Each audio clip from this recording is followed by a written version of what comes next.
Today is April the 19th, 2018. My name is Tanya Finchum. I'm with Oklahoma State University, and today I'm in Oklahoma City to speak with Pauline Hodges, and this is part of our Oklahoma Conservation Heritage Oral History Project. That's a mouthful. Thank you for coming today. I'm delighted. And we're going to learn a little bit about the Panhandle, a little bit about you, and a lot about other things. So let's begin with having you tell us when and where you were born. Well, I picked a great time to be born. I was born in Liberal, Kansas, which is less than a mile across the line from the Panhandle, or sometimes called No Man's Land. And I was born in 1929, a month before the stock market crashed and the Depression began. And I was born 2 years before the Dust Bowl started to a wheat farmer in the Panhandle. So, not very good choice of timing on my part. So tell us a little bit about being the daughter of a wheat farmer during that period. Well, my great uncle had come out in 1904 and homesteaded. And he and my parents, all the family on both sides, were from Monroe County, Missouri, actually about 9 miles from where Mark Twain, Sam Clemens came from, close to the Missouri River. And Uncle Sam came out and homesteaded and brought his son and his sister, and they all homesteaded. And for about 25 years they had bumper crops, little broom corn, mostly wheat. But my father's parents had died before he was 17, and this uncle became like a father to him. And he wanted these two nephews to come out, and it was too late to homestead it, but he wanted them to buy some land close to his and that they would share and take care of each other. And so my parents came out in 1921. Now I tell that about homesteading because my parents had to get a bank loan to buy their 160 acres. Now, a lot of people don't think that's very much land in Oklahoma, but my folks had 40 acres in Missouri, so it was really good.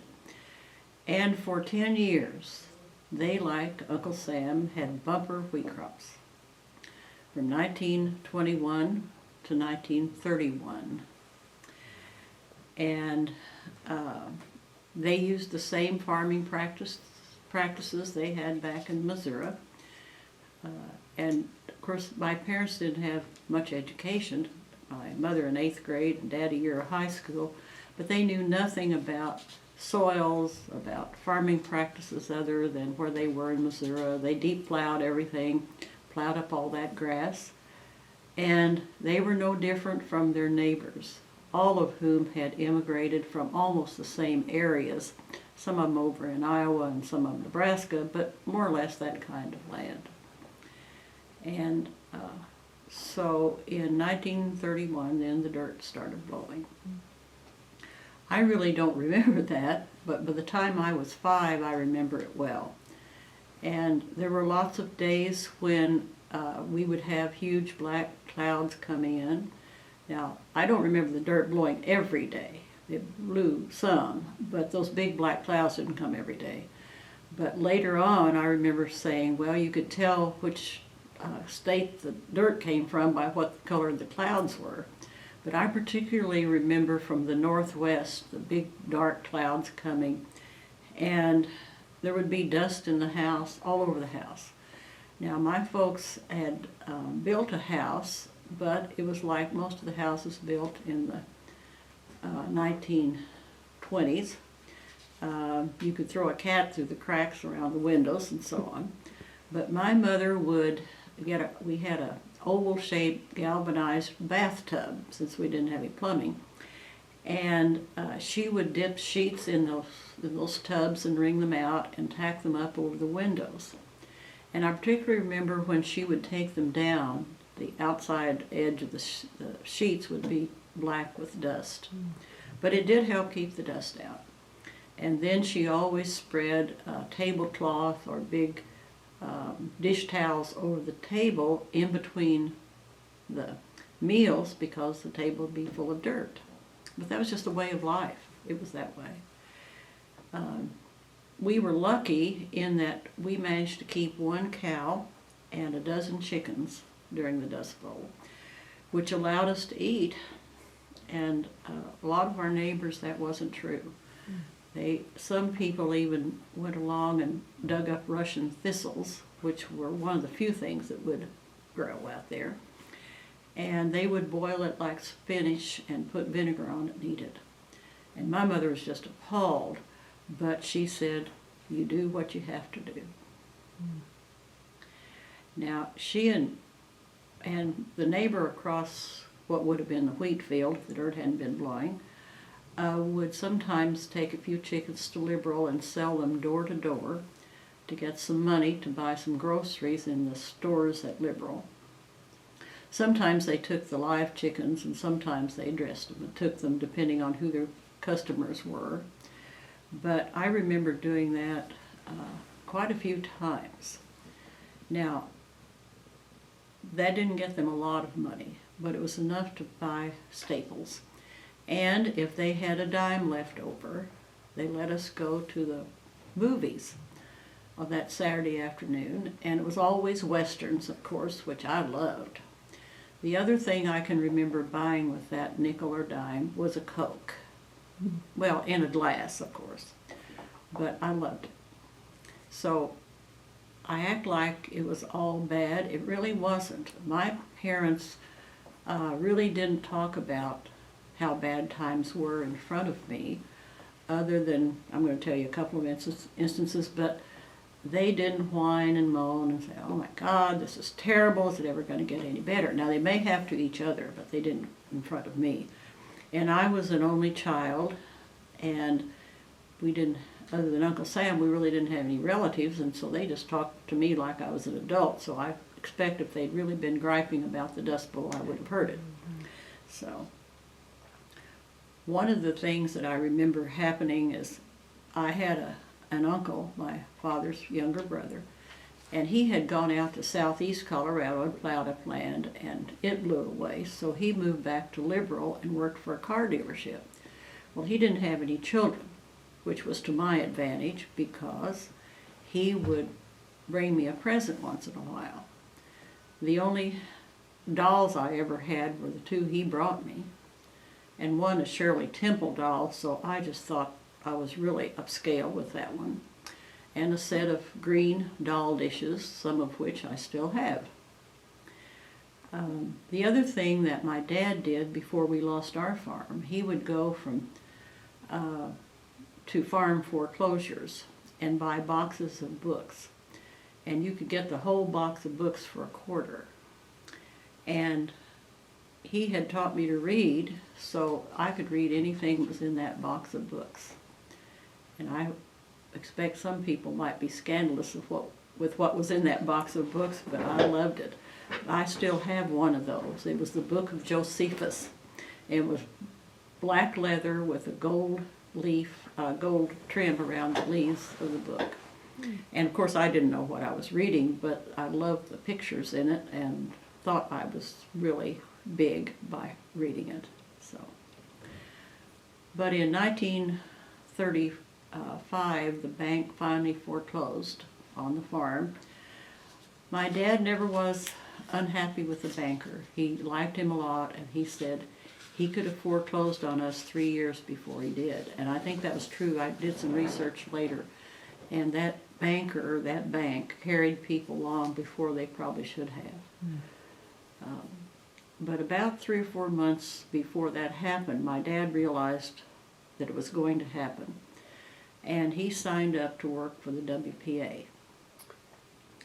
And at that time, the 2 highways that came through that part of the Panhandle, which is the west half, was Highway 64 and Highway 83, and they were gravel. So the WPA was putting blacktop, I guess, or asphalt on, and my dad worked on the rock crusher down south of a little tiny, tiny village called Flores, which is kind of in the middle of that west part of the Panhandle. And we managed to find a house in Flores. I think, on a good day, you might have been able to count 70 people in Flores. everybody was home. Maybe not that many. But anyway, the Baptist church there had a parsonage next to the church, but they couldn't afford a preacher anymore, or the house for him to live in. So we rented that house. We paid $30 a month for it, rent. You think about that, that's $1 a day rent. Pretty cheap compared to today. And Dad was making $3 a day salary to do that road work. So we moved there. One of the reasons we were so glad to get that house, it was right across the street from a one-room school. And I was ready to start to school. I turned 6 that fall. And we only had one vehicle. Dad had to drive it to work. And we had no school buses in those days. So my mother could either watch me walk across to the school, or on some days, if the dirt was blowing too bad, she would walk me to the school so I wouldn't get lost. I think that's hard for people to imagine if they haven't been in one of those dust storms, but there were lots of days when you could not see the school across the street from our house. And that would be about a block, half a block maybe. That was really terrible. This was a little 3-room house. It had no utilities except running water. Did have that. We had an outdoor toilet, as everybody else in town did. And I didn't think it was all that bad. I slept on the couch because we just had that one bedroom, but we managed. And I was so busy starting school that I think I didn't pay attention to the inconveniences of it like I might have otherwise. So, What was the name of the school? it was called the Flores School, same as the town. Grades 1 through 8 or 1 through 12? 1 through 8, Now, I did get a spanking in first grade. I know that those of you who know me will find that hard to believe, but my dad had taught me to read and write before I went to school, and he taught me cursive writing. Well, Miss Marguerite, who was probably all of 18 or 19, was our teacher, and she insisted we had to learn manuscript because we were first graders. Well, I didn't want to do that. So I complained, and finally I wadded up the paper and threw it and the pencil at her and told her I wasn't going to do it. She spanked me. Now, I still remember the spanking all these years because I hardly ever got a spanking anywhere from my folks or the neighbors or anybody. Not that I was so perfect, but I knew how to not get a spanking, okay? But anyway, she spanked me. And the spanking didn't hurt, but the 8th grade boys thought that was so funny, and they made fun of me and pointed their fingers, and I was just mortified. My folks never said anything about it, and I know they had to know, but never mentioned it. But I look back at Miss Marguerite, and I really got a pretty good education. So there were all of 3 kids in the first grade, and we all turned out okay. So it couldn't have been too bad. Well, Dad only had that job 1 year, and then he became the foreman, and he was to supervise the road, not be on the rock crusher anymore. And so we had to move to Turpin, which was about 10 miles. But that job paid $5 a day instead of $3. And we again managed to find a house. It was across the street, not the street, across Highway 64 from the school. And it was quite a little way over there, but not too far to walk. It was a 4-room house, so it was better. We had the same utilities, though, that we'd had at Flores. None except the running water. Same rent, though. That was good. I loved it because it was a consolidated school. It was a great big brick building, and it had a basketball court in the middle of the building, and the building was built around it, of course. And it had a balcony and a stage, and oh, I loved it. plus I was in a room with only 2 grades. And the advantage to that one-room school was that I liked to listen in on the other kids' lessons, the upper ones. And I didn't like the fact we only had one other grade, and I was in the upper grade of that one room. But then the next year, we stayed there 2 years. The next year, there was a 3rd grade, and of course, I was in with the 4th graders, so I got to listen to them. I remember that house well, and because cars went by every day. Not traffic like we have today, perhaps, but anyway, there were several cars going by. And the thing I remember best were the migrants who stopped and asked for food. Almost every day. And my mother always fed them. Sometimes it was bread and butter sandwiches. She baked her own bread, so that wasn't too bad, but if that's all she had.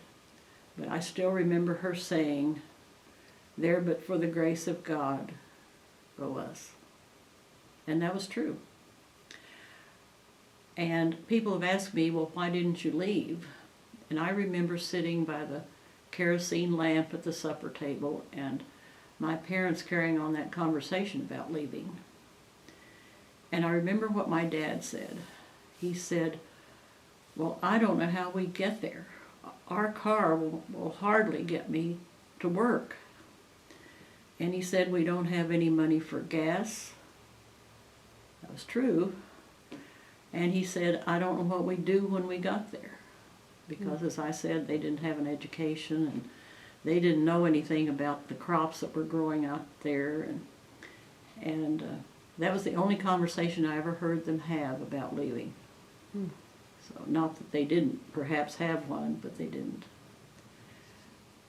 At the end of the 2nd year we lived there, Uncle Sam bought a farm in Foreclosure about 15 miles east of there.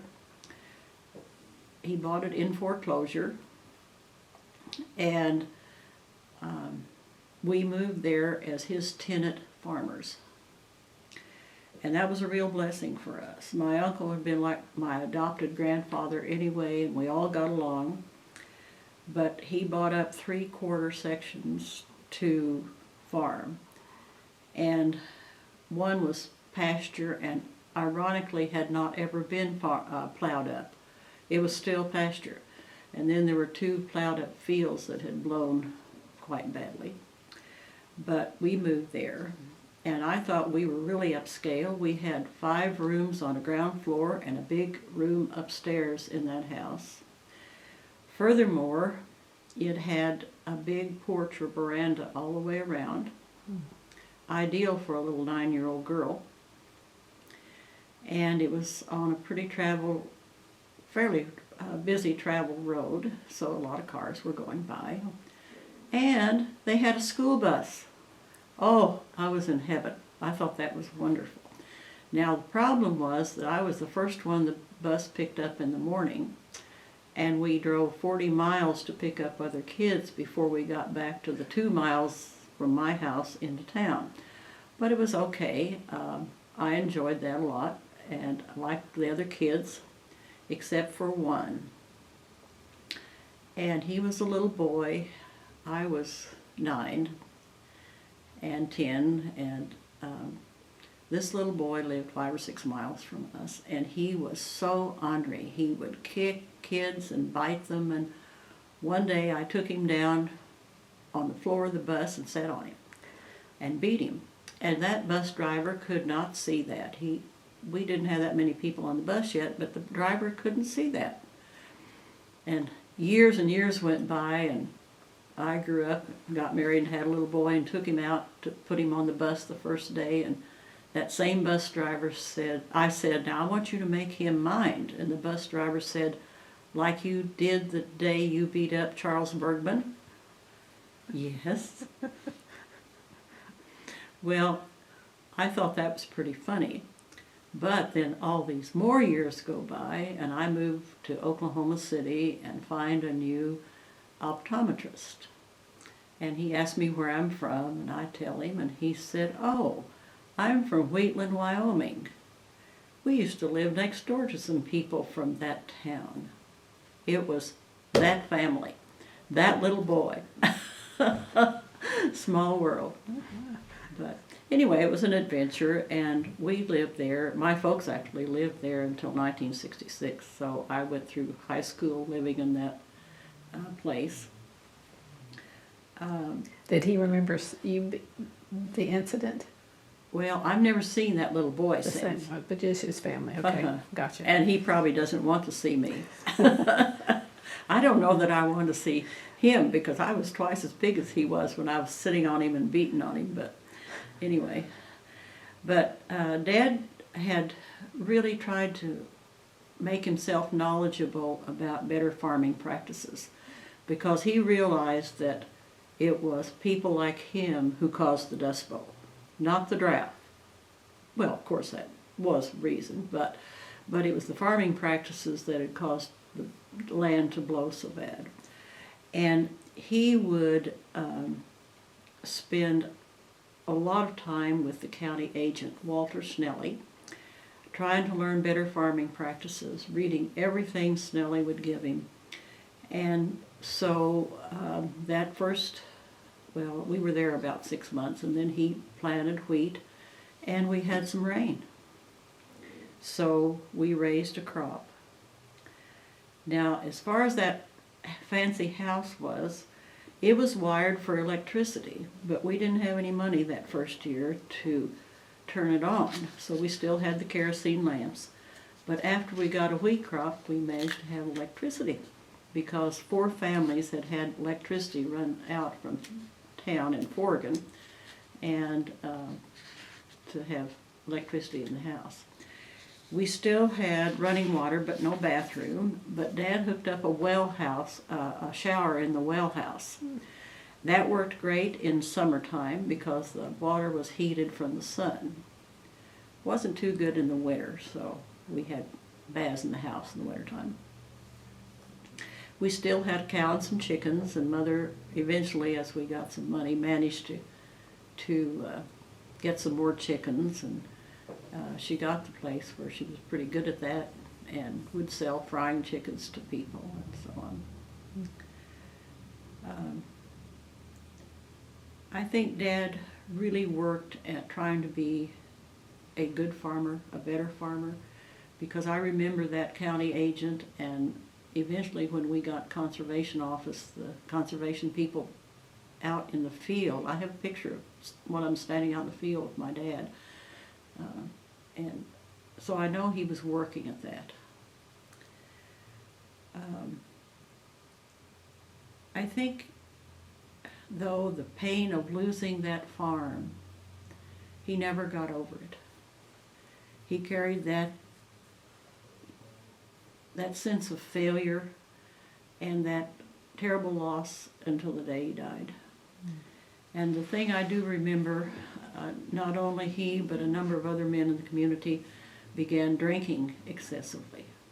Now, my mother and dad always went to barn dances, and he'd have a drink, maybe or two, but the humiliation of, we were now tenant farmers, and he couldn't buy anything for us. And I know he was embarrassed because I wore hand-me-down clothes from people, and I learned how to sew when I was 10 years old so I could make my own clothes. And he was always embarrassed by that, and the fact that we didn't have as good a car as he wanted, and so on. And I was conscious of his drinking, but I was also surprised as I look back on it. My mother stuck by him and helped him as the best she could. And she was so strong during that time. I never heard her complain. She didn't gripe. And she didn't fuss at my dad a lot. She wasn't happy with his drinking, but I guess she understood why he drank. But I've thought that a lot. My dad had terrible health as he got older. First place, he'd had that bad flu in 1918 that attacked so many people. And then he worked out in that dirt, paving those roads all those years, trying to farm until we lost it. And then in 1963, I think it was, he was diagnosed with tuberculosis. Ended up with 6 months of time at the tuberculosis sanitarium in Clinton. And that was the year that they discovered the drug INH, which cured that. But he also had smoked unfiltered Camels for all those years, and that didn't help it any. And he finally, in 1966, had to quit farming and they moved into Oregon. I bought a house, and they never did recover financially, so I bought a house. Unfortunately, by that time, I was teaching school and ranching and could afford to do that. But I think that just killed him to move away from that farm. He tried to be part of the town board, and he tried to help people, but I think he hated living in town, even though Oregon only had, by that time, about 400 people, but it was town, and I don't think he ever got over that.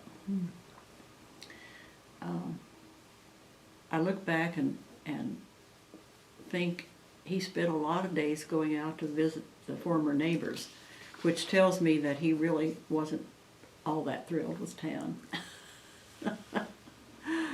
So, I thought a lot about the effects of the Dust Bowl on our community and our part of the world, the Panhandle. One was the loss of population. That little town of Oregon at one time had over 2,000 population, was a railroad town. By the time we moved there, it had about 400. And people couldn't stay. There wasn't any way to make a living. We also had poor, unfunded schools. That was true until pipelines came through and we got some oil and gas. But our schools, when I look back, I think, I thought the Oregon schools, and Fort Turpin schools were okay because they were bigger than where I started. But I look back at some of the conditions and I know they weren't very good. And some of the materials that we used and so on. One good thing that came out of it, though, is we got free or reduced fees for lunches. We had a school lunch program, and we had soup and sandwiches usually, but at least it was food. And when I was 13, I started working in the school lunch program for my lunches. And that was a blessing. That was my first job. And my salary was free lunch. I've never regretted that. I think it also helped us to understand that we had ruined the land. I think that was a big consequence. And we learned that we had to learn to take care of it or we weren't going to have anything. That was one of the benefits. We also had new programs by the WPA, like my dad worked on. We had paved highways. We had schools. In fact, the gym that I played ball in at Oregon was built by the WPA. My dad helped. We had Legion halls and community buildings and all kinds of things. A building became a prison in Beaver. That we wouldn't have had otherwise. But WPA was a real blessing for my parents and people like us. I don't know what we would have done. And that lasted how long? Was he? 10 years. Did he work for them for that long? Oh, no, he didn't. He only worked for them for 3 years. But the Dust Bowl lasted 10 years. The other thing I think that came out of that was a blessing was a strong conservation movement. I don't know how long it would have taken people to realize you had to take care of your resources if that hadn't happened, but it certainly did. It also created strong 4-H programs in schools, and I can remember my mother insisted on being 4-H, and my dad too, but we studied farming in 4-H, which was really unheard of in some 4-H places. And then FFA programs came, and they had an opportunity to learn more. The other thing I think that really helped was that colleges and universities began to have agriculture programs which taught conservation. The little college in the Panhandle A&M, was established to help people with education and farming. And it worked. It still is there for that reason. So, as far as how it affected me personally, it taught me to be frugal.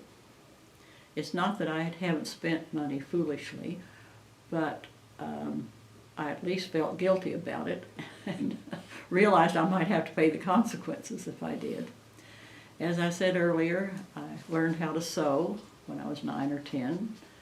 That was a blessing, and I remember even after I was married and a rancher and had little boys, I made their Western shirts and embroidered them and put studs, closures.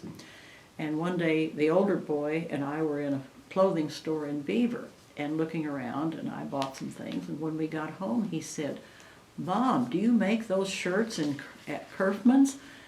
I said, "Well, no," and he said, "But they're just like mine." Well, that's where I learned to do that. I also learned to wear hand-me-downs and to accept that you don't make fun of people who do. And I learned that from a girl who was only in our school 2 or 3 years, and then her parents, who were bankers, sent her off to a private school. But she would let those of us in my class have her used clothes, and then when we wore them to school, she pointed that out to everybody. So, but most of us turned out better than she did, so it worked out all right. The other thing it did was I started working 2 jobs at age 13, and I did that most of my adult life. I started writing stories for the local newspaper, and I didn't realize until I was in my 60s that the editor of that paper had created that job for me because we were having such a hard time. I made 25 cents per column inch. You'd be surprised what social events I could cover in a town of 400 people if you pay me enough. So, I'm not sure that some of the people I wrote about were as thrilled, but I also always included who poured the coffee and tea at a social event and other really important things like that. I did that and worked in the cafeteria, and then when I was 16 I managed to get a job during the summer working in the county office, county clerk's office at the courthouse in Beaver.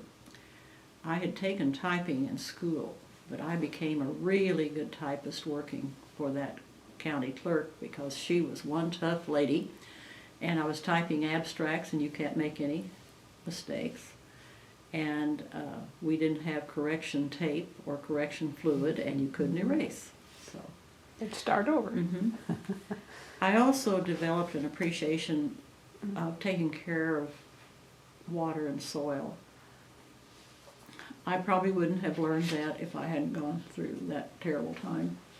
I mean, because our education in those days was pretty limited, really. I look back, it was essentials, but we didn't get any extra things. I also learned the consequences of excessive drinking, and always, I was always careful not to, I might have one drink, but I was really careful because of my dad's drinking. It made me cautious. Now, all of my girlfriends smoked, but I was so mad because the old lady who ran the hotel would sell cigarettes to teenage girls. Now, not legally, but she sold them. And I didn't have any money to buy them, or I was working 2 jobs and wasn't about to spend that on cigarettes. So I was grateful as I got older that I hadn't been able to buy any cigarettes. I think it also kept me locally centered and naive. about the rest of the world, even as a young adult, because we never went anyplace. We didn't travel. We didn't have any money. And so it was a pretty narrow world. It was really Beaver County and Liberal Kansas, and that was about it. I said I worked at those jobs. I was adamant to get an education. I was definitely adamant to get a scholarship because I couldn't go to college any other way. My folks didn't have any money. And I did get a scholarship to go to Panhandle A&M, it was then, with a full ride scholarship and a job. That was a blessing because I could not have gone otherwise. And hardly anybody in my graduating class, all children of the Dust Bowl, there were only 3 or 4 of us who went to college, all of us on scholarships. I did work professionally for money until I was age 79, so that's probably a result of being a Dust Bowl kid. And I'm still working as a volunteer for 2 or 3 groups, but I don't know how to do anything but work, and I don't know what I would do with my time if I didn't. I'd have to say that the greatest outcome for me living through the Dust Bowl, in spite of all the hard times, was to make me aware of conservation issues and to help promote that. And then the other part of that was to be asked to work on the Ken Burns Dust Bowl film. That was a real blessing. And I say that because I used to be a professor at Colorado State University, and I had done a number of films for them to instruct people, but never a full-blown 4 or 5 hour long film. And so that was a highlight of my life. And people have said, why did Burns choose the Dust Bowl? Well, it's an interesting story because his business partner is Dayton Duncan, and Dayton was researching sparsely populated places so they could do a film about those kind of places. It's why are they sparsely populated now when once they had a lot of people. And Dayton came out to northeastern New Mexico, out Cimarron County in the Panhandle, southeast Colorado, began talking to people, and they kept telling him about the Dust Bowl. So he went back to their studio in the southwest corner of New Hampshire, little tiny studio, talked to Ken about it, and they did some research and decided that might be a good film. So they did some more research. And the couple of resources they used were Tim Egan's book, Worst Hard Time, and then, ironically, a book by a Forgan, my hometown, author named Sonora Babb called Those Whose Names Are Unknown. And they used that as their background to do more research. Now, they did use part of Steinbeck's book, but Steinbeck didn't write about the Dust Bowl. People are so confused about that. The first part of his book, Grapes of Wrath, takes place in eastern Oklahoma, where the Jodes lost their farm because of the Depression, not the Dust Bowl. But the second half, Steinbeck based on Sonora Babb's notes from working in the migrant camps in California, and she gave him permission to do that. But anyway, they did a lot of research and decided that yes, they really needed to make a film. The other question I get all the time was, well, why did he pick you to help with it? Now, I used to be kind of insulted about that, but then I thought about, well, he was legitimate in doing that because I'd written at least 5, or compiled at least 5 books that had stories about the Dust Bowl in it, or people in the Dust Bowl. And I had made a lot of speeches. And I find that if you will speak for nothing or a really low fee, you can get booked a lot of places. And I was also a Dust Bowl survivor. I think the fact that my folks had lost their farm was one of the major factors in their choosing me. My initial job with the Florentine Film Company, which is the name of the company that Burns and Dayton have, was to find people that they might use in the film. And since I had been a school teacher and active in a lot of organizations, I knew a lot of people in the Panhandle, particularly in southwest Kansas. And so I began listing names and came up with a lot of people, because there were still lots of people who, most of them retired, of course, but who had lived through that and were able to convey that quite well. So I did that. And then the next part of that was to help screen the ones that were chosen to possibly be in the film. Now, they had over 100 names of people, of possibilities, from southwest Kansas, from southeastern Colorado, over into Clayton, New Mexico, the Texas Panhandle, and of course all of the our Panhandle. And that took almost a year of screening. So the film itself took 6 years, but it takes a long time if you do it this way, and you're authentic in what you're doing. Now, the next year, they took the 100 or so people and they did preliminary interviews with these people.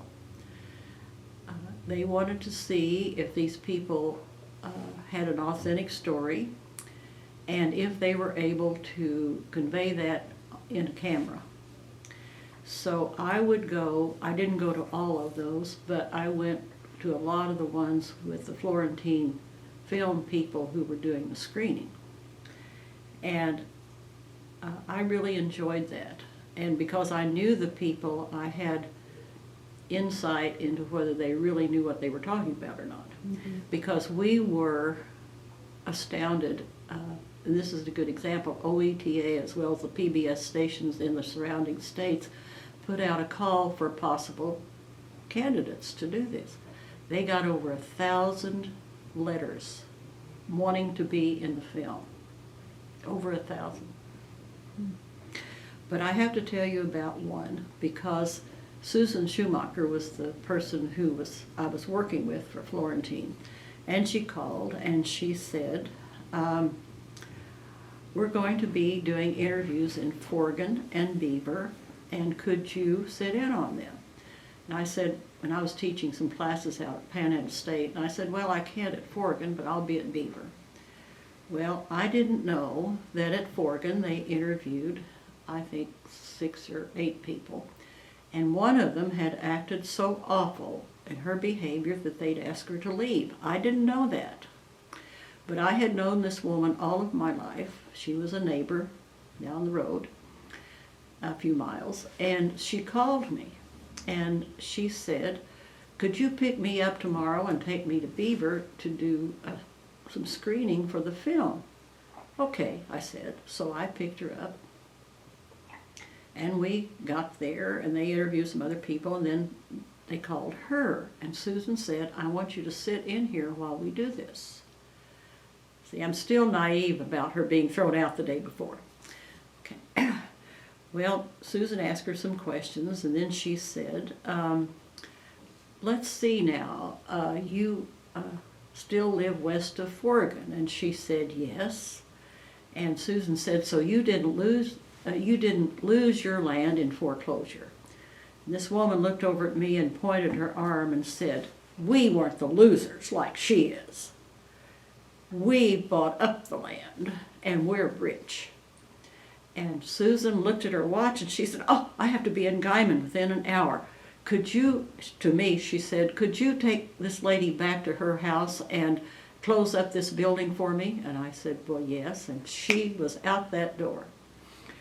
Well, I didn't think anything about it. And about 2 weeks later, Susan called and she said, could you drive over to Gate and pick up Mr. Lewis and take him to Guyman? And I said yes, because he was one of the first people you see in the film. It's really good. I said yes, and she said, and do you have a purple or navy blue turtleneck sweater you could use? I said, well, yes. She said, well, we want to interview you to be in the film. Now that lady lived to be over 100, and she never forgave me for taking her place in the film as one of the losers. I could have told her that if she really wanted to be in the film, she should have lied and said she was a loser, you see. So, well, my next job then was to drive the people that they chose to really be in the film. Not all of them, of course, but the ones that was convenient and couldn't get there otherwise, to drive them to the actual filming. And I loved doing that. That was fun to watch them, and I'd studied some filmmaking when I was in college and had done a little, and so it really worked out well. I think the thing that struck me most about these filmmakers, Burns and Duncan, is they were so picky about accuracy. And so part of it was to sit in and monitor what this person was saying and interrupt if I needed to, and saying, oh, do you remember, do you think that really happened that way, or things like that. I found it interesting to find that that hardly ever happened, that they did remember it and they were accurate and really good. Okay, so I'm thinking my job's about through. No, they sent me the rough draft of the script, and I was to read it for accuracy, consistency, contradictions. That took me almost a month to really, because by the time they got through, there was a lot of script. And I enjoyed doing it, because being a school teacher, an English teacher, sure, I could do that. But the next thing then was they wanted us to come to New Hampshire for the screening of the rough cut of the film.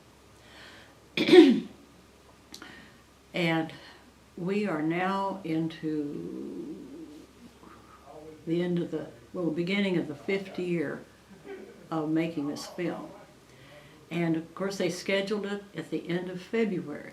Not good planning, because New Hampshire had the whole New England area had a major snowstorm like they have recently, and we had one here. I couldn't have gotten to Oklahoma City or Amarillo at the airport anyway. So they had to put that off to March, and then I flew in, and so did 39 other people show up who'd worked on the film or in some capacity. And they drove us to little tiny Walpole. And the studio isn't big enough to hold more than 10 or 12 people at a time. And I said something about that to Burns, and he said, I don't need a big fancy studio. We shoot all of our films on site. He said, what we do is the editing. So anyway, we started at 8 in the morning. They did give us some coffee.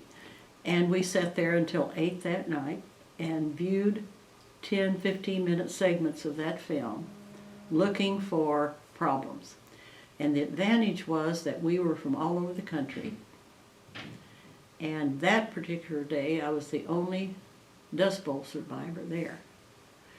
Well, that's an advantage, because they didn't know what was supposed to be in the film, and did it make sense to them. And a good example was that I talked about no man's land. And this man, when we called for questions, he held up his hand and he said to me, I thought no man's land was in France in World War I. And I said, well, it was, but, and then I gave him a history lesson on no man's land. And we were, Burns and a couple of other people, and I were sitting at a head table. And he looked over at me and said, we need to put a map and an explanation, don't we? And he did. It's in there. But that's the kind of thing that he looks for, that he wants in there. And then somebody else said, well, nobody in there talks about what you ate. If you didn't raise any crops, what'd you eat? And so Burns had me answer that. And then he said, needs to be in there. And so I thought that was just the most valuable thing that he could have done. Because that diverse background of the audience was going to be the background for PBS stations all over the country.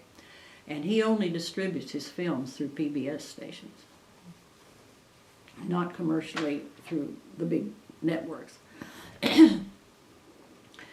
Well, okay, I get back to Oklahoma and I think, well, we're done, and I was kind of let down and disappointed, and I get a call and from a man named Clay Pope with OACD, and he said, we're going to be doing a preview in Woodward of the new film, and we want you to come and maybe even say something if they have a question or two.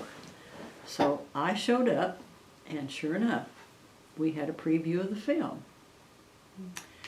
That went on, and I was counting 10 different places, 9 in addition to Woodward, where I went when they previewed the film. And the thing that impressed me is many of those, not many, but several of those, Ken Burns and Dayton Duncan showed up, or one or the other of them. And they both came out. We showed it at Panhandle State University, and they both showed up for that one. And I thought, how meticulous, because they were wanting to see how was it received. And of course, it's good advertising. So we get through that, and they actually show the film on PBS, and I thought, well, we're done. I've lost track of the number of speeches I made since then. I've been invited to Enid 3 times, just as an example, but places like that. And then now I'm on the, with the group Oklahoma Conservation Historical Society to create an exhibit over at the History Center. So I'm hoping my career just continues. But I'd say that that work with Burns on that film was one of the highlights of my life. Thank goodness you had a purple and pink turtleneck, huh? I had both. Well, I had done enough television work when I lived in Colorado that I knew what I needed to wear. So, well, when you get to be my age, you wear turtlenecks to hide the wrinkles, but those colors are good for filming. All right, okay. And at each preview, did they do panel discussions or something like Yes. that afterwards? For They the invited, well, they invited various people. I'm thinking about the one at Stillwater. Frank Lucas, our legislator from out at Cheyenne, was there, and Burns Hargis, the president, was there on a panel. We had several people, and every place we went, we had different people, but they were people there to answer questions and to discuss it. So you're Oklahoma's star.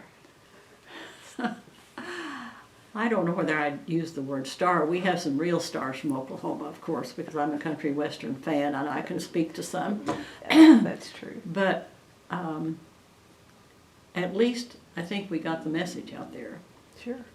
I thought the fact that I was able to write the curriculum, I think Clay thought it was going to take me 6 months or a year to do it. I did it in probably 3 weeks because I had been teaching it, sneaking into my high school classes, both as a teacher in Oklahoma and in Colorado, all these years anyway, so I already had it written. I just had to tailor it to put the new film in it and make it fit.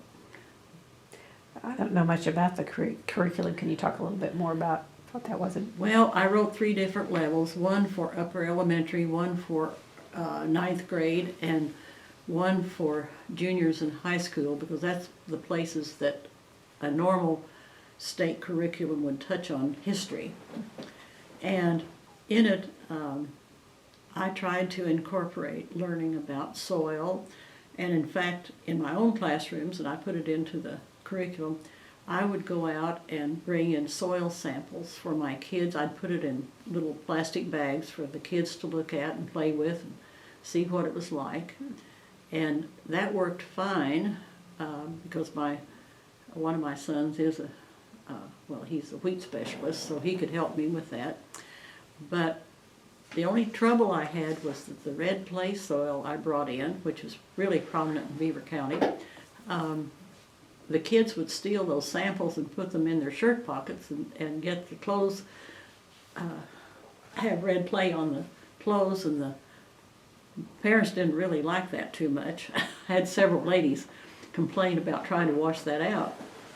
But we did that, and then at that time, American Experience had done a film, Dust Bowl film, some of which Ken used as a resource for his film. And I showed that, and then I had local farmers and ranchers come in and talk to the students about their own experience. And then I had them read, of course, up until about 2006, there really wasn't a lot of material suitable for public school reading other than pamphlets from Extension or Conservation offices. I had them read that. But after Egan's book came out, I had them read it, and then Sonora Babb's book. So, and then they had to interview somebody who had lived through the Dust Bowl and write that up. And of course, depending on the age of the student, how sophisticated that was. We covered the range of things. Mm-hmm. The last thing that I had each of them do was to, they had to prepare a meal that would have been appropriate for the Dust Bowl. And so with my elementary kids, it had to be pretty simple, but you can do that if you have some bread and butter and sugar or something like that, if that's all you got. But with the other upper kids, they made fried potatoes and sometimes scrambled some eggs. So we managed, but I thought that was a good experience for them. So. I'm thinking pinto beans, but that probably wasn't. Pinto, oh yeah, beans, yeah, or whatever kind of beans they could find. And I said, now you realize you can't grow beans out in the Panhandle, so where did they get the beans? How did they pay for them? Those were good lessons, I think, for them to learn. Well, what would be on your dinner table most of the time during that time? Well, in our dinner table, we were fortunate in that we had those chickens and a cow. And then when Mother and Dad could get a little bit of money, they would buy some bacon. The one luxury my dad always wanted was canned oysters, because he loved oyster stew. We didn't get those very often, but that was his luxury. In the middle of the country, too. Oh, yeah. Mm-hmm. Mm-hmm. Yes. Well, with the chickens, would she be the one that would harvest them? Oh, absolutely. Wring their necks and dress them. And I learned to do that when I was a little girl, and as I was a young mother and on a ranch, I used to kill 25 at a time and put them in the freezer and make my boys pick the feathers, which they were not too thrilled to do. And the older boy one time, he said, "Mom, are we ever going to get through doing this?" But he loved fried chicken, and the deal was you don't get to eat any if you don't help me pick them. So. Sure. Well, then we need to back up and talk a little bit about that. Who you married, how what happened after at that point, coming back to the ranch? Well, I married my high school boyfriend, and we ended up, both of us, going to college at Panhandle. He majoring in animal husbandry because his parents were ranchers. And I really wanted to be a geologist, but women couldn't do that yet. We weren't qualified yet to do that, and I couldn't get a scholarship any place except Panhandle, so they didn't offer a degree in geology. So then I was going to be a history teacher, and we had a fabulous dean of students. She was about as big as my little finger. Her name was Helen Muller, and she was the head of the history department, and I loved her history classes. And one day she called me in, and I had told her I was going to major in history, and she said, no, what you're going to do is you're going to major in English and speech, double major, and you're going to get teaching fields in French and history, and then you can teach anything. I said, but I love history. And she said, yes, but the day's going to come in a year or two when we hire history teachers we hire coaches by whether they can teach history. And then she paused. She said, you don't have as many papers to grade in history as you do English. And you know, she was right. Within 2 or 3 years, that really happened. But I taught all 4 of those subjects anyway. So Panhandle built a dorm with her name on it, and most anybody who ever had her knows how wonderful she was. She was a mentor to everybody. So you graduated from there when? Well, I didn't graduate. My husband did, and we moved out to the ranch. So I would go back and take summer school classes, and I finally graduated in 1958. Okay. The interesting thing about Miss Muller, she followed me because I became a teacher and did what she said. She followed me all of my career, and I finally ended up in Colorado getting a PhD. And I called her. She'd moved to Colorado by then and retired. And I called her and I said, Miss Muller, I got my PhD today. I went through the graduation exercises. And she said, it's high time. But I'm so grateful. And when was that? When did you get your PhD? Well, that was 78. 78, so 20 years later. Mm-hmm. And then how did you end up back in Beaver County? Well, I was a university professor at Colorado State for 11 years, and then I had what I call a period of temporary insanity, in that I became a central office administrator in the largest school district in Colorado, Jefferson County, west side of Denver. And they brought me in to make sweeping changes. Now, if you want to get yourself in trouble, that will do it, because Jefferson County was high socioeconomic and highly educated, and they already had it the way they wanted it, thank you very much. But they'd been audited, and I was the chair of the audit team, and I pointed out to everybody that they needed to make some changes, but I did not plan to go there, I can tell you. But they kept insisting, and they offered to double my salary to come.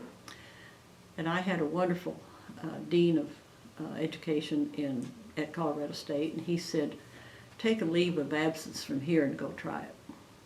And what an astute administrator, and kind person. So I did, and did make the changes. But in the meantime, I'd been single for a long time. The rancher and I had divorced, but my family still lived in Oklahoma. And anyway, I had remarried, and within a couple of years, my husband died from chemotherapy. And I was angry at the world, just really grief-stricken. And I was mad at my immediate boss in my new job. And I was stuck in traffic on I-25 one day, and I said, what am I doing this for? I'm old enough to take early retirement. And unlike Oklahoma, Colorado had really good retirement. So I did that, and my family wanted me, at that time both of my boys were in the Panhandle, and they wanted me to come back to the Panhandle, so I did. And I've never regretted that. I just loved it. I didn't plan to work anymore. That lasted a whole year, and my little high school where I went to school, Oregon, recruited me to come teach. And I did, and I just loved it. And it was interesting because the superintendent said, I suppose you just want the advanced placement students. And I said, no, I want the ones that are having some problems. He said, what do you want to do that for? I said, well, you can see if I put my money where my mouth is. And I did. and I loved it. And I did that for 5 years, and then I thought, oh, I'm getting old enough now, I probably should quit again. Well, I've done that, let's see, 1, 2, 3, 4 times back and forth to teach in that same school. And the second time I went back, somebody said, what's it like teaching in your home high school? I said, it's a piece of cake. I taught my current principal when he was in high school, 4 years, and we got along. And I taught the parents or grandparents of some of my students, current students. And I said, really easy. I was lucky enough to get an award from the Oklahoma Foundation for Excellence for working with those kids at Forgan in 1993. I was so grateful for that. And Thinking you're probably the only one with a PhD. oh, I was the only, no, there was a man who had an EDD, but I had the highest degree. I used to tell him, because that's snobbery, because it really isn't any higher, but I used to tease him. It's Yeah, I had okay. the highest degree. Well, and besides teaching, then you do historical research. Well, I got involved with the Historical Society. I had done that before I ever moved away from, before I moved to Colorado. And I've always been interested in history, and I got busy with that and had put together a 600-some page history of Beaver County. Now, I didn't do the writing. I had a group of people who actually did the interviews and put it together, but I edited and compiled it, and we did that. And then when I came back, we did another one. And then I was on the board for the museum at No Man's Land in Goodwell, where the college is, and I've done a lot of books and pamphlets and stories about it. Mm-hmm. And then Reader's Theater. Oh, well, yes. No Man's Land Society needed a program for their Guyman chapter. And there was a good story, a true story, maybe a little embellished, but a true story about a place just across the line from Kansas, from Liberal, Kansas. And this took place in 1887, 1888. It was they called it White City because it was made up of white tents, because you could not buy liquor any place, of course, and there was no government in No Man's Land. You couldn't buy liquor in Liberal, but the Rock Island train brought it in by the case.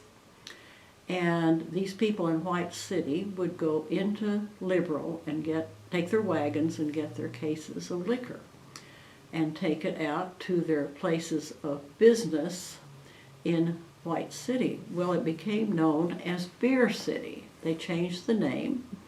The only 2 buildings in town were 2 hotels with saloons on the ground floor.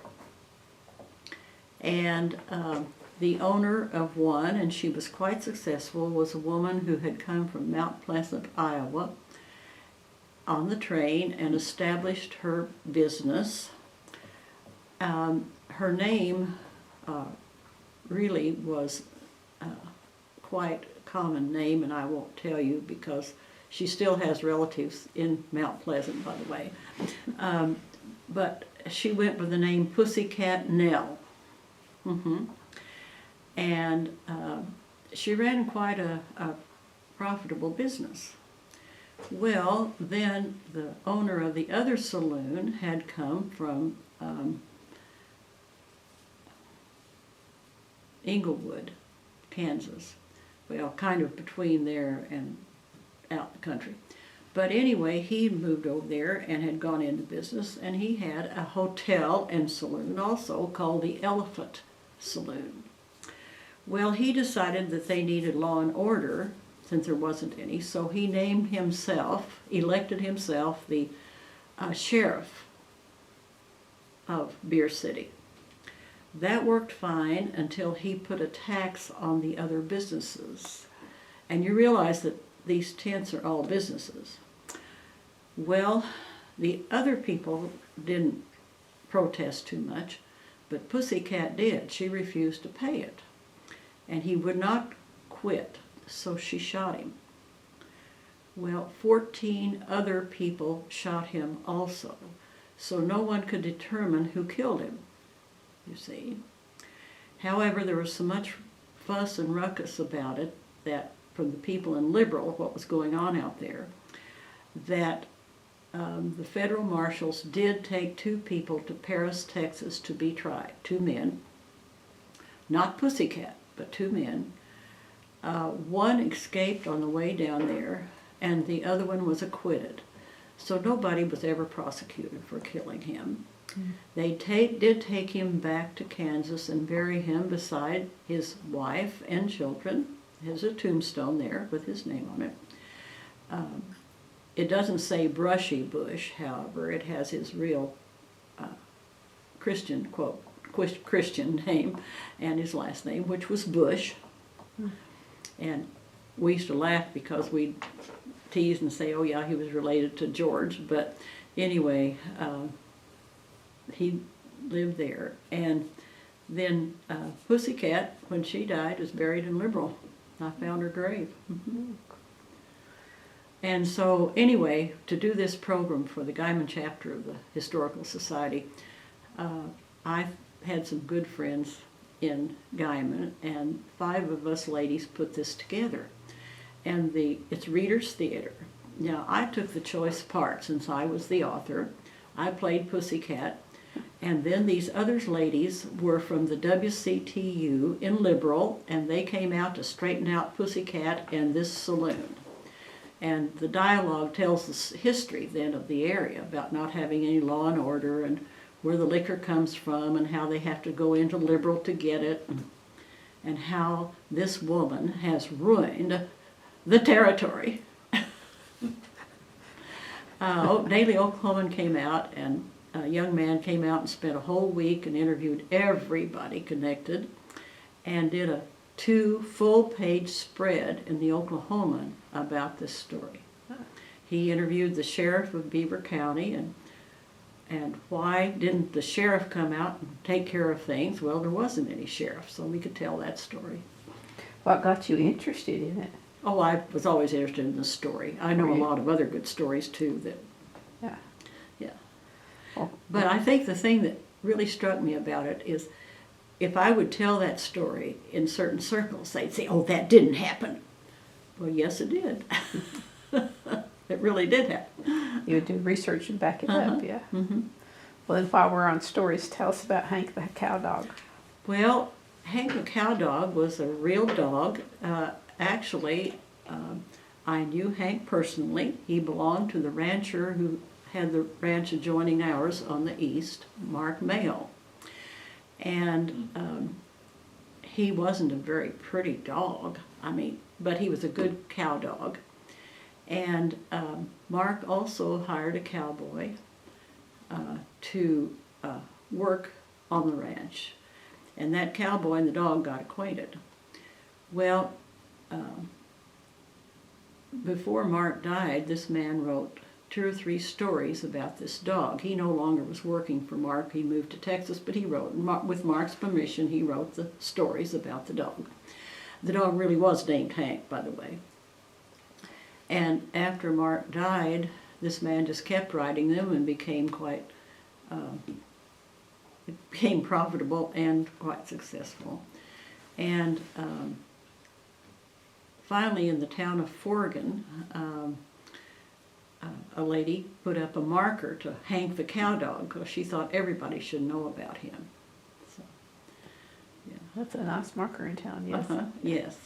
I had an interesting thing happen because I did a lot of sideline working for big textbook publishers, and one of them wanted to take a story, one little story, about Hank the cow dog and publish it in their big, thick literature book.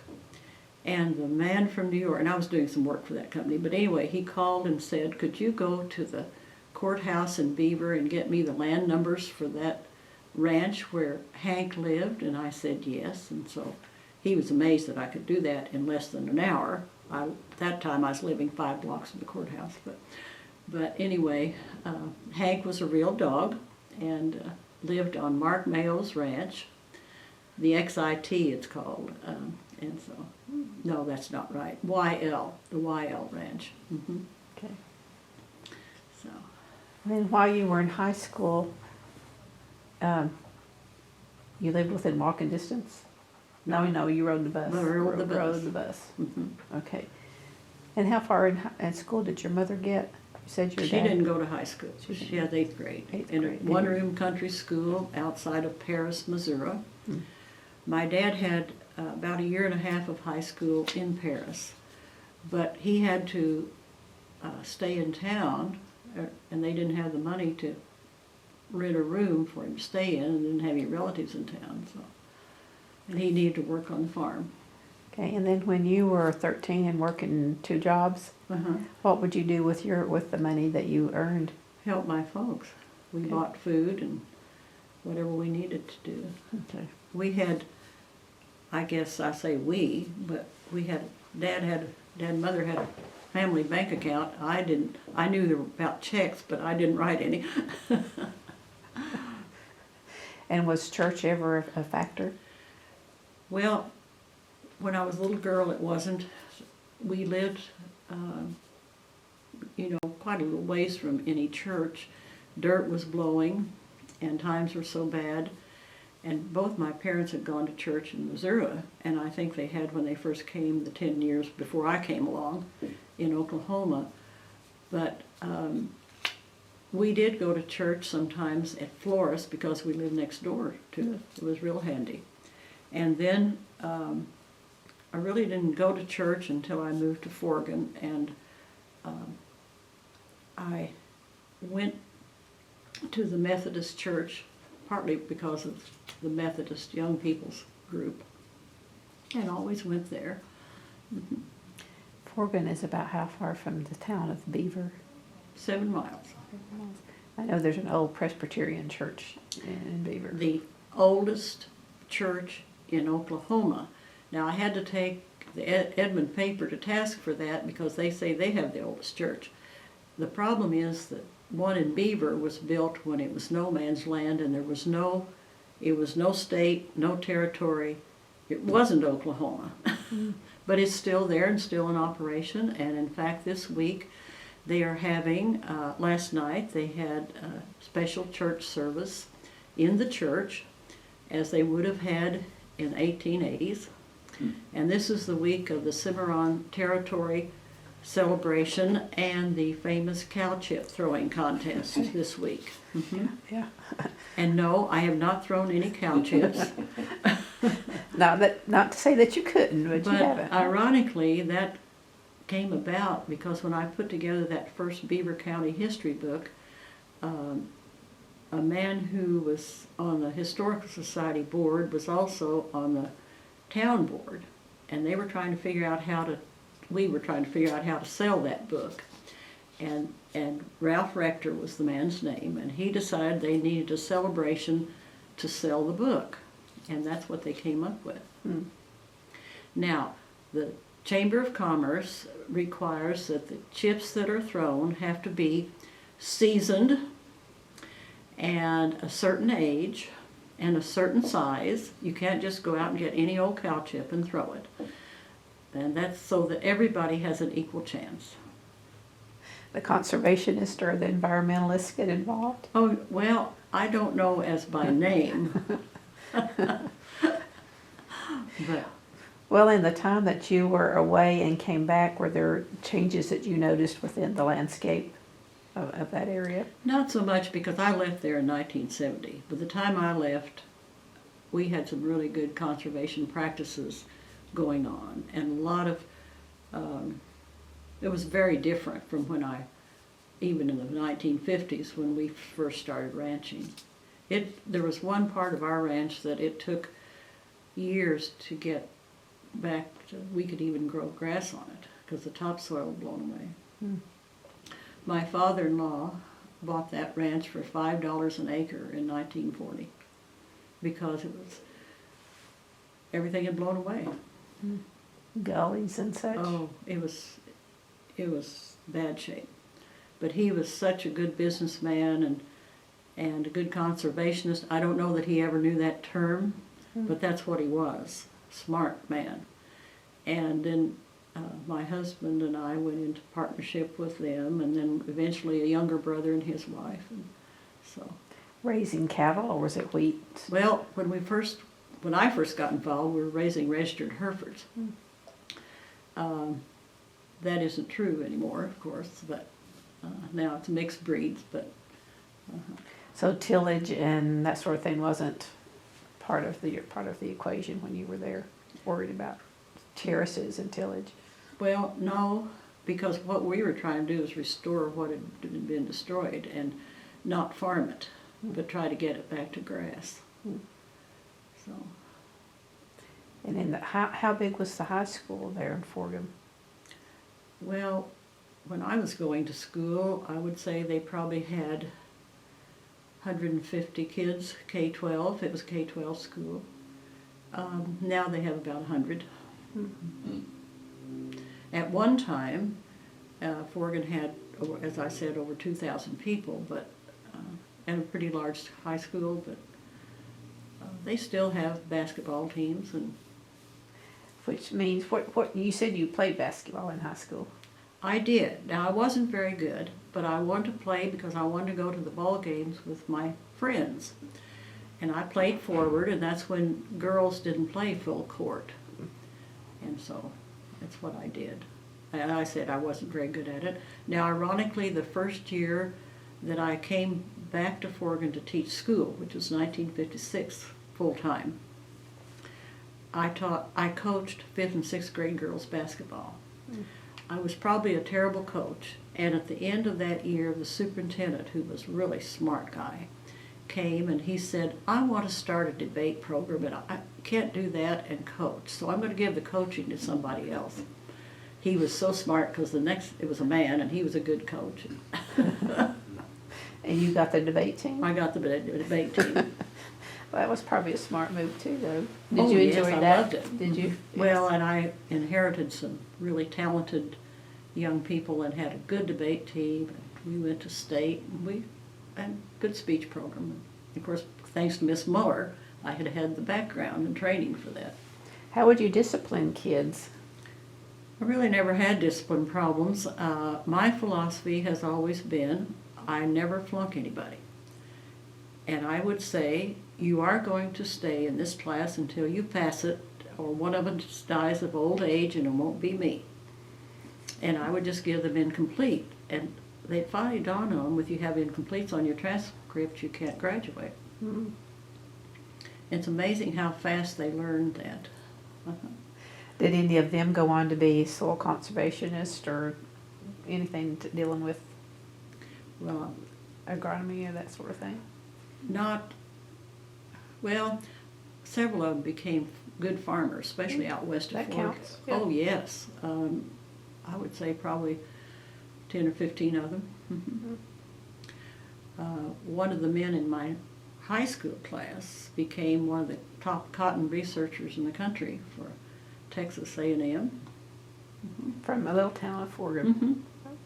My graduating class, and it's all the fault of our English teacher, 3 of us ended up with PhDs and being college professors out of class 14, and not a failure in the class. And my husband, who was in my high school class, became a prominent rancher and cattleman.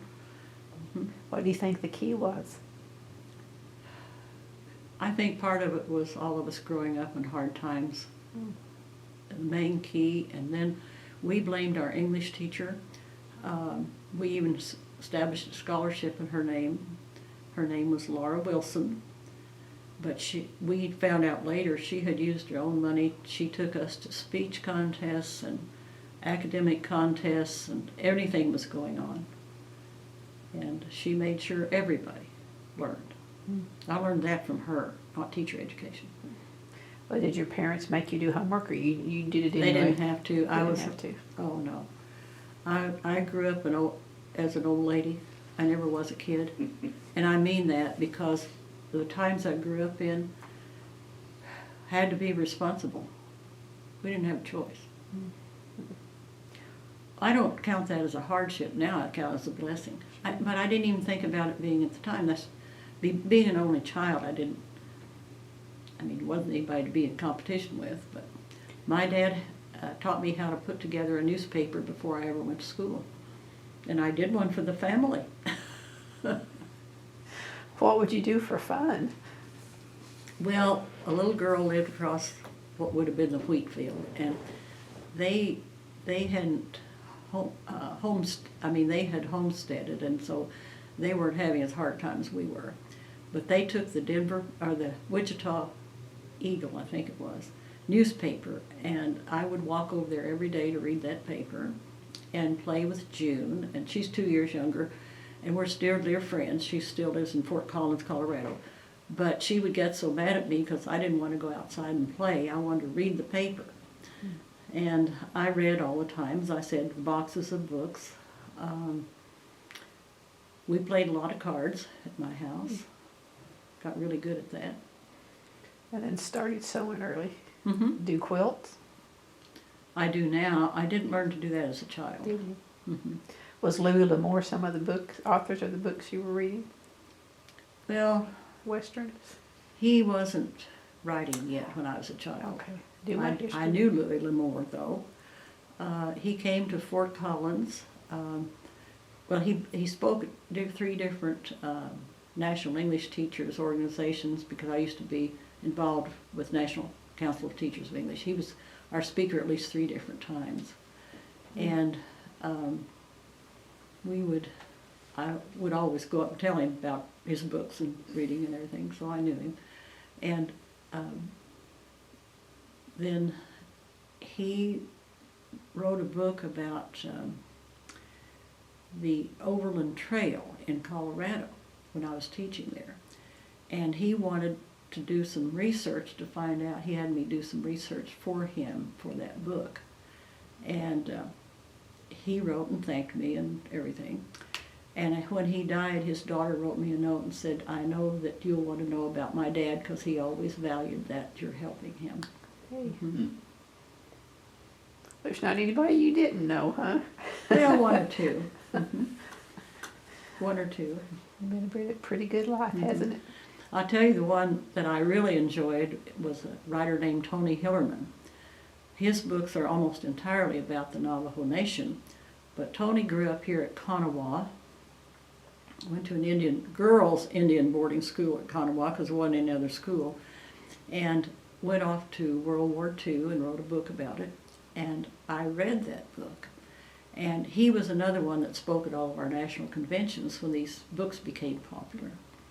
And he came to Norman to speak to the Society of American Journalists, and I belonged to it then. I went, took my grandson, and Tony was speaking, and so after he got through, I said, you need to know that I'm from Beaver County, where your mother homesteaded, because his mother, when she was 19, and his uncle, who was about 21, came out to Beaver County and homesteaded.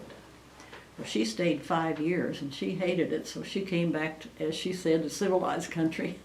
But her brother stayed out there, and there's still some descendants out there. So he thought that was, well, I went up after the meeting and told him, and he said, oh, come sit down. So we had to come have a big conversation about that. And you were involved with Rural Education Association too? Well, it is the National Organization of Rural Schools. Mm-hmm. Rural schools.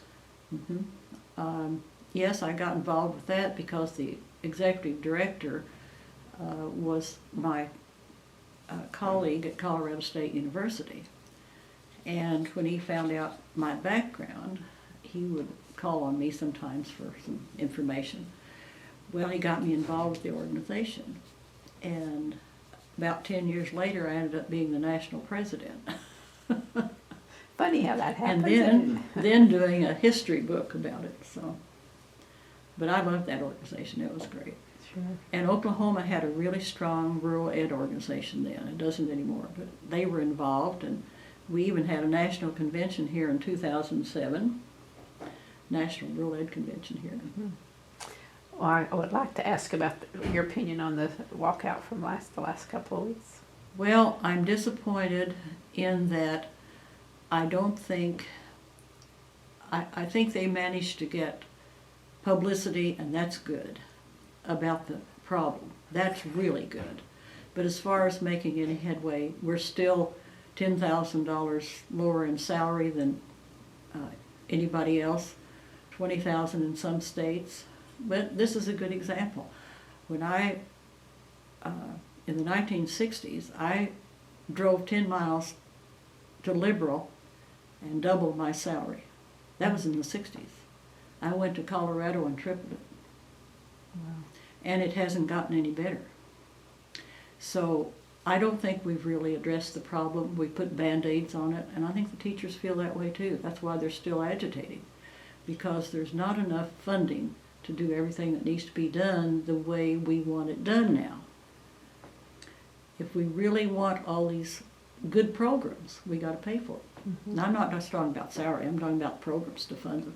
But the thing that's really appalled me in the last 10 years is that so many schools, especially rural schools, have done away with art and music and other programs like that. Mm-hmm. And I think those are critical.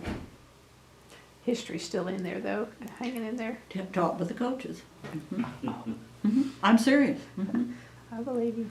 When I first came back to Forgan to teach, this was 1990, and I was back in my original room, which had a door between my room and the social studies room, because I used to teach both classes.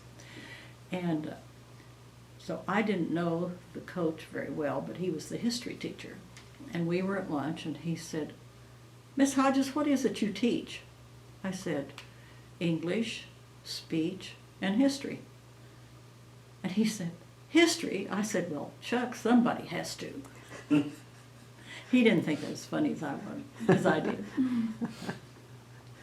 Well, of all the research that you've done through the years, has there been something that just surprised you? You were so excited when you found this piece of the puzzle. Well, I discovered how to teach reading to secondary students.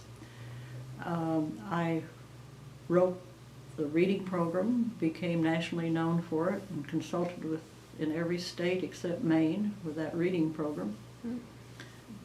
Taught my students to read 800 to 1,000 words a minute, 85% comprehension. Never had a failure except one failure. And I taught it in Oklahoma, I taught it in Colorado, and then ran around telling other schools how to do it, setting up programs. The one student I had that failed, this was in Castle Rock, Colorado, Douglas County High School. And that school had built a reading center on and sent me they paid for my master's degree to do this. And I'd written a book or two about it. Anyway, I had a young man who came up to me and he said, "I'm going to have to miss your class the next 2 weeks. And I said, "You can't afford to miss, because you've got to be here to learn this." He said, "We can afford anything we want." And I said, "Not this class." Well, his mother came, and she told me the same thing. She said, "Well, everyone knows we go to Mexico for 2 weeks this time of year." I said, "Well, he needs to switch to somebody else's class where it's written and he can do work while you're gone." No. Well, he failed. That's the only F I ever had for a semester. And did they come back and speak to you? Well, he's still mad at me. I even know where he lives. Does he know where you... No. Well, it's amazing, when the Dust Bowl film came out, I had letters from some former students in Colorado. They saw it and what they did was just send it to Pauline Hodges, Beaver, Oklahoma, and I got the letters. Of course, Beaver's little, and everybody knows everybody. So. Everybody knows your name, I'd say, too. Yeah. I had an interesting thing happen with one of my high school textbooks that I wrote about reading. I did a workshop in Michigan, and about 3 months later, I got a call from a woman who'd been in my workshop, and she said, "I need to tell you," and she named this man. She said, "He took your book, and he's put his name on the front and got somebody to print it for him, and he's selling it as his book." Well, my publisher sued him $250,000 it cost him in his teaching license. But I guess he thought he could get by with it. He didn't even change anything in the book. If he'd have changed some of it, he probably could have gotten by with it. He didn't change anything except his name, the author's name. That's not very. Oh, he did. He put his bio on the back cover. Mm-hmm. And switch out pictures of you and him for him. Or are you still living? You're not still living in Beaver County? No, I County now? moved down here about 3.5 years ago for health reasons. Miss the country? Yes, yes, I will always be a country girl. I've lived in Denver and traveled all over the world, and I'm still a country girl from the Panhandle. Well, do you have a favorite memory from the Panhandle days, early childhood, youth, anytime? Well, I'd have to think about that. I have a memory of the only picnic I ever went on as a child was down at north of Beaver, because we have a big sand formation. It's part of that one that goes from Alamosa, Colorado, clear out to Winoka. But anyway, our neighbors had a 4th of July picnic, and we got to, I never seen fireworks before. We got to have sparklers, and that was fun. That was a good time. Mm-hmm. What about holidays like Christmas? Well, we never celebrated Christmas as a child, when I was a child, because we didn't have any money, or anyway, nobody did. The little school, one-room school about 2 miles from us, had a little program, and they handed out oranges. Oh, I loved those. Well, we never had oranges because we couldn't afford to buy them. So that was good. The first Christmas we ever had Christmas at home, I was 10 years old, and we moved to the tenant farm. First birthday party I had, I was 12, when a couple of girls in my class had a surprise party for me. But I wasn't by myself. Nobody did. You didn't have any money. Sure. Mm-hmm. Thanksgiving probably was just another day of the week. Mm-hmm. Yeah. Were there blizzards, like snow blizzards? I remember one, and I don't remember any snow or anything. We didn't have, 10 years we had no rain, snow, sleet, hail. Or any Nothing. liquid? Uh-uh. Once in a while we get a storm cloud and there might be a little hail, but no rain, significant rain with it. I remember one blizzard, and that was 1938.